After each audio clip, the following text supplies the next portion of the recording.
Jaslyin, welcome to Spark TV. It's so lovely to have you here. Hi, Danelle. Thanks for having me on Spark TV. Yes, I Having a glass of know. vino. I know, so good. I've got water today. I'm like totally off brand. This isn't good. It's It's too early. okay. I'm having coffee, like my Ah, regular. perfect. Perfect.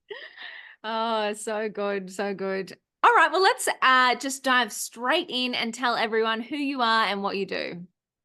Sure. Yeah. So my name's Jaslyn. I'm the founder of Mad About Marketing Consulting, which essentially is a marketing advisory and consultancy, similar to, what people think of when it comes to management consultancy, except that I work very closely with heads of marketing as well as startups in terms of the C-suite, to give them an equivalent of a CMO service, which they could otherwise probably not be able to afford, just to help them to get started or to get their business reviews done and see if they are still on track. So basically, these are the folks I work closely with. I love it. I mean, I Mm. know everyone listening in right now would be like, I wish I had a CMO on my team. What does a CMO do? Because I know, like, as startup owners, as business owners, we're all in there going, oh my God, I got to post on social media today. And that's about as far as we think. But what would a CMO do for a business? Yeah, so if we all can afford a CMO, and get to the level of a scale of a big organization, which I believe everybody would have the ambition to do. Basically, we are looking at bringing your narrative to life. So bringing your brand narrative to life essentially is more than just having a very nice looking logo, a nice looking tagline, right? A compelling tagline. Essentially, it's bringing your voice. Like, what is the purpose? Why do you exist? Why should customers even care about you, right? Like, it's not about what you think your brand stands for, but why? How is it relevant to the customers that you're trying to reach? And then through that, I help them to strategize, like what is the narrative that you're trying to say? What is the value proposition that you're offering, be it your product, be it your service? Then who are you really targeting in terms of the personas, customer personas? You have to do a very detailed kind of mapping to make sure that you're addressing all of their pain points. Because ultimately, I think companies don't exist on their own. They exist because they're customers, because there is a demand for your service or whatever they are offering. If it's addressing their pain points, then you just need a really solid marketing strategy, bring that to life, not just putting out like one or two ad hoc posts on social or doing one or two ad hoc TikTok, but it is a very comprehensive targeting plan, almost omni-channel kind of distribution strategy, so that people know about you. Because even if you have a solid proposition, if you don't tell people, they won't know, right? Like, they're not going to be able to find you so fast. SEO doesn't work that way. So then you also need a solid content strategy. And that's part of my forte as well, to help them bring their voice to life, help them to pave the way in terms of the channels that they should be using. It doesn't mean that TikTok is always the right channel for you. It depends on who you're targeting. So there's a science behind all the marketing. So CMOs, I would say they are quite important, but it's just in startups, they almost have to be a CEO, a CMO, a COO, and CFO. All the C's roll into one, which is it's not sustainable. So they do need some help, and here I am. I love it. I love it. It's so true. I think as startup founders or business owners, whatever we like to call ourselves, we just need to wear all of these different hats. And it's just, I mean, and it's interesting because a lot of people go into business to solve a problem, or because they have a particular skill set or their particular creative hat. And learning every one of these hats and roles is just so overwhelming. I love this new thing that has evolved that is like the outsourced CMO, because I guess Yes. that's what you're saying, isn't it? You don't come in as like a full-time CMO, like they don't have to hire a Yeah. full-time employee. This means they get access to all of those services, all of the strategic advice, all of that, but in an outsourced kind of way. Yeah, for sure. Because I I'm not looking to displace like marketing teams for sure. So they still get to keep their jobs. If you have a marketing person, the person is safe. Instead, I'm like his or her partner in crime, if you want to put it that way, a sounding board, I so love that it. they I don't love get it. too lonely. So how did you get into this? How did this come about? How did Mad About Marketing get invented? To be honest, it took me a while to get here myself. I mean, I've always had an entrepreneur streak in me, because my father was actually more of an entrepreneur himself. And Ah. then, but I was quite ambitious. I started my own online shopping business, selling like imported fashion wear and accessories for Cool. women, like back in 2005, after my Wow. first job in advertising. Mhm. But I kind of moved it into a pop-up concept and store, but it became very time consuming. And then I also had a full-time job back then, and I wasn't ready to do it like full-time in terms of this business. And of course, honestly, it was not hugely successful by any means. I had like limited resources, and the market wasn't ready in terms of, the scale, the technology to even support that here in Singapore without like heavy investment upfront. And I'm still like starting out in my work, so I don't have a lot of money. And to be honest, I also wasn't really thinking enough about my value proposition. And I wasn't doing sufficient market research prior to launching it. I was focusing about like what I like personally. And then I thought, okay, that if I like it, my customers should like it as well, right? So of course they didn't. So eventually I sold my inventory to someone else. And then I just went back to focus on my career in marketing and comms so that I can get more experience. And I was fortunate enough to be given opportunities to work for the big brands, including EY, Citibank, JLL, and so on. And then these opportunities allow me to hone my skills, refine my skills in all aspects of marketing, as well as MarTech. But then I still kind of got restless. So in 2013, I started helping startups and SMEs with their own marketing strategies on a seasonal basis, as and when I have the time. And because ultimately, what really drives me and fuels me is the ability to help companies to solve their marketing problems. And it's always been at the back of my mind to eventually set up something like that. And it took me about a year to finalize my value proposition and business narrative for Mad About Marketing Consulting. So here I am. Wow, that's so cool. So Yeah. what did you do differently? So you had the e-commerce business, so started the business, then went back to corporate and then started this business. What did you do differently second time over when you started? Yeah, so because I've had like 2 decades working in different companies, and then I started to take a step back, like why is it that I enjoy? What is it that I enjoy most on a day-to-day, like working from different companies, especially even when I spent like maybe 1 or 2 years in certain roles, what attracted me to those roles in the first place? And I found that the essence is essentially I like to transform things. I like to create things. I like to solve problems. So then I started thinking, can I create a business out of this? Because obviously the companies hire me, help them solve problems. So there are a lot of problems out there for me to solve. So that's kind of like I took a year to refine it because I was conscious as well, what other people are offering, like traditional marketing agencies, what are they doing that's different? And I want to be consciously different because I'm not trying to compete with them because that's not the nature. Nor am I trying to compete with the likes of a management consultancy because they solve different sets of problems. So that's how I kind of like carve out my own niche in a way. And the idea of a seasonal or a fractional CMO, I think it's still new in Singapore. And I know that a lot of the people who came out to do this, they are still coming out from the agency side.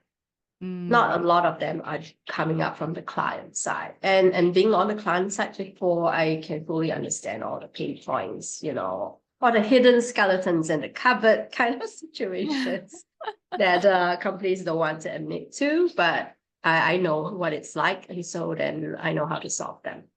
So essentially, that's kind of how I differentiate myself. Yeah, I love it. I think that that's really interesting, kind of carving out your niche in the marketing landscape. I think that that's something that, sometimes people worry when they start their new business. They are, there's so many people doing it, doing what I'm doing, and it's, Mm, having that ability to be self-aware and take a step back and look at the landscape and figure out what you love doing, what brings you joy, and then kind of, yeah, niching down and honing in your unique value there. I think that's awesome. for sure. I think ultimately we need to believe in what we're doing. We need to find joy. I think you had said it like you hit the nail on the head. You need to be happy doing what you're doing. Yes. Otherwise, why don't you just like go back to doing Get a whatever you job. used to be Yeah. doing? It's so Yeah. true. Oh my God. Yeah. I always say that. I'm like, it's so, I mean, I shouldn't say it's easy to get a job in this day and age, but it's easier to get a job potentially than have a business. So I always say that, if you're not happy, either get a job or change. Like that's one thing I love about being a business owner is we literally have the ability to design our businesses the way we want them to be, and at any point in time. Like I could hang up this podcast and launch a brand new product this afternoon. That's the power of being a business owner, is you can do anything you want. For sure. Mind you, sometimes that's bad because then we get shiny object syndrome, and then we're like, I'll launch this is a good idea, I'll do this, and Yeah. then we never quite get anything across the line. But it is what makes it, I think, exciting being a business owner. Yeah, you get a lot of distractions, and of course, you get a lot of people who want to give you advice, whether it's well intended or not, and you kind of need to be in a space or a stage where you know how to differentiate, like garbage in or garbage out, that sort of situation, because you can't take advice literally from everybody. Mm. So I think it helps to connect with other business owners to learn, about their own challenges. If somebody who has never been in business comes to you to try to give you advice, I'm like, okay, I'll listen with a pinch of salt, because you have never been in my shoes. You won't understand, Mm. versus somebody who has a successful business or even a failed business, for that matter. I think it's worth listening to them. I completely agree. It's really interesting, because especially people who haven't been in business, they don't get it. Like, they're like, why are you working so hard? And why are you doing this? And what do you do outside of work for fun? And I'm like, nothing. I'm obsessed with my business. I have no life. This is my life. Yes. But it is funny. I really like that piece of advice that, make sure you're, yeah, taking it with a grain of salt when it's somebody that hasn't done what you're doing, or they're not in the trenches. And I love that as well. Even people who have had a failed business know what it's Mhm. like. I Yeah. think that, we're getting a lot better now at looking at failure as a positive thing, and Yes. understanding that it is lived experience. There are challenges, Yes. and sometimes it's good. It means that Yeah. idea didn't work out. Now I'm going to try the next thing. Yeah. I think it's more important to never stop trying and never stop Mm, believing. Like as long as you know that you have a solid proposition, and you know there's somebody out there who needs that. It yeah, always starts from maybe one customer. Always starts from one, and there's no way you can go downhill from there. It always goes up. exactly right. I love it. What do you think has been your biggest challenge in business so far? Yeah, to be honest, building my own credibility as a business owner, striking a balance in my daily schedule, especially when things get hectic. Because when you're tagged to a corporate title and company, our reputation is somehow closely aligned with the company's own reputation and branding, right? But then Yeah. when we become a business owner, we have to start from scratch. We have to build that credibility without that corporate backing. Yes. Of course, I find that it helps to have our own personal branding and reputation based on our field of expertise, aside from whom we have been working for over the years. But it is still a challenge. And then also, I think I have to be very mindful of how I spend my time and invest my time as well as my resources, because it's limited. I need to be discerning as to know when I should move forward with a certain project or partnership, When should I step back? And even who can I trust to partner with, around me? Because there'll be people coming and say, hey, let's partner to do this together. But then at the end of it, sometimes they might not have really good intentions, or they might even try to steal your clients. Yes, Things, totally. it can be, it can be quite competitive that way. So I think we kind of need to be careful with our judgments and careful with our time.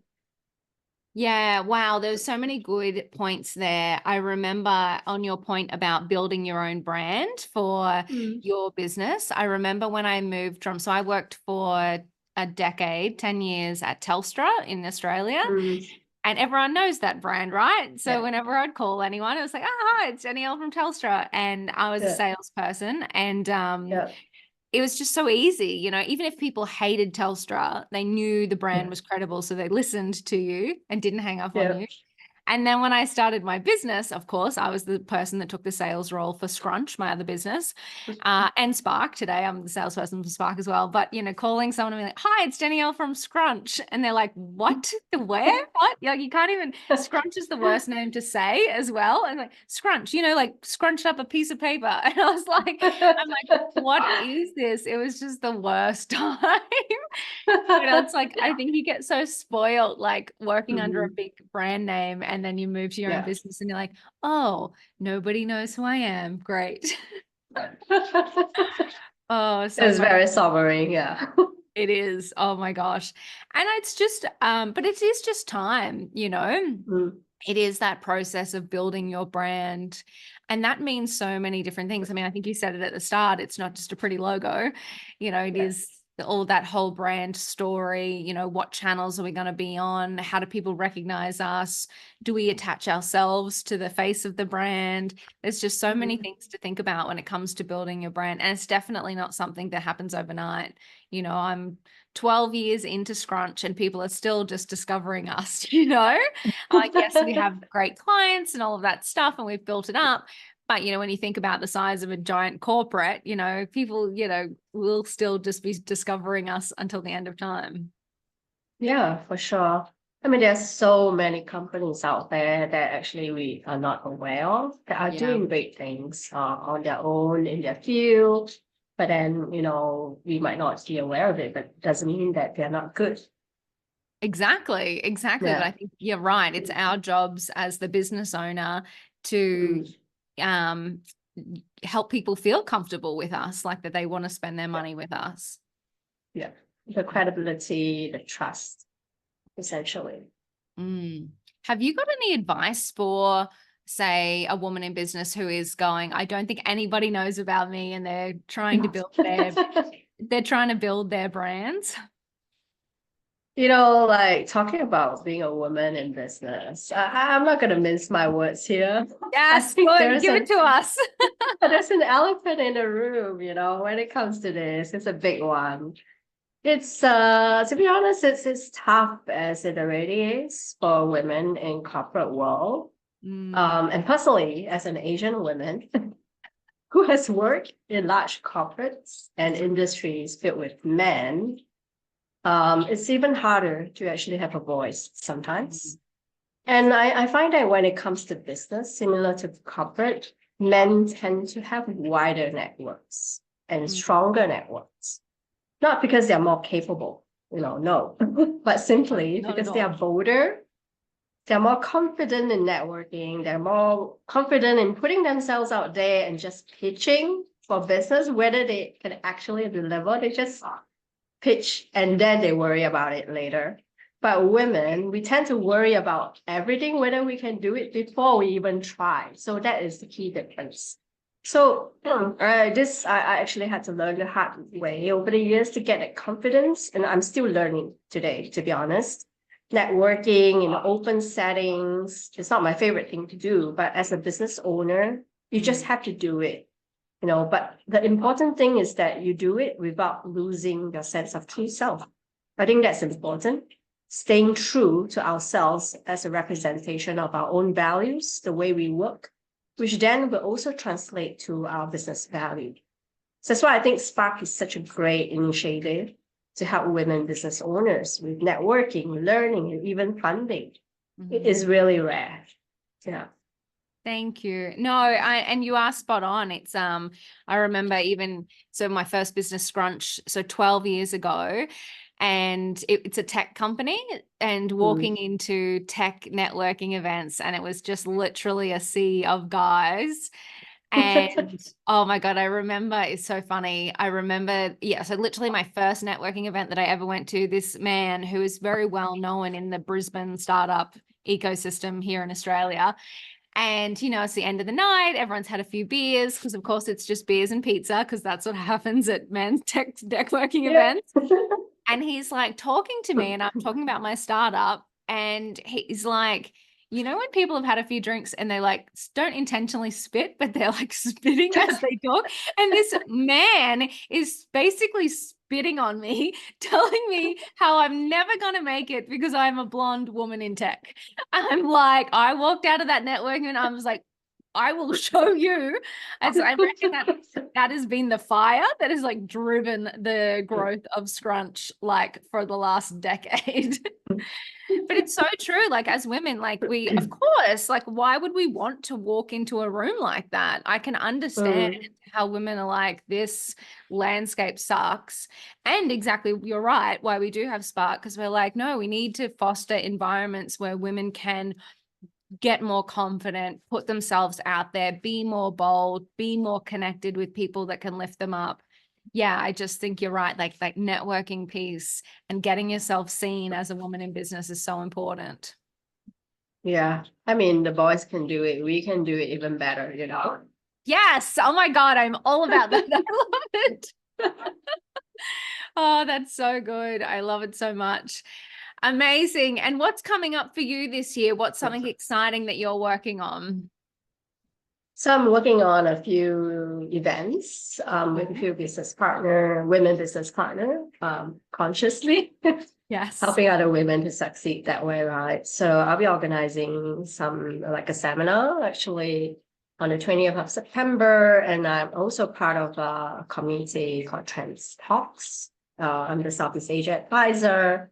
So we're going to bring some seminar together in August, and then I'll be participating in a few of my own to showcase my business in Singapore. And then importantly for the Spark community, I have a startup package just for you guys, and the winner for the funding will also get a prize that I'm happy to sponsor and work closely with whoever is the winner to help your business succeed.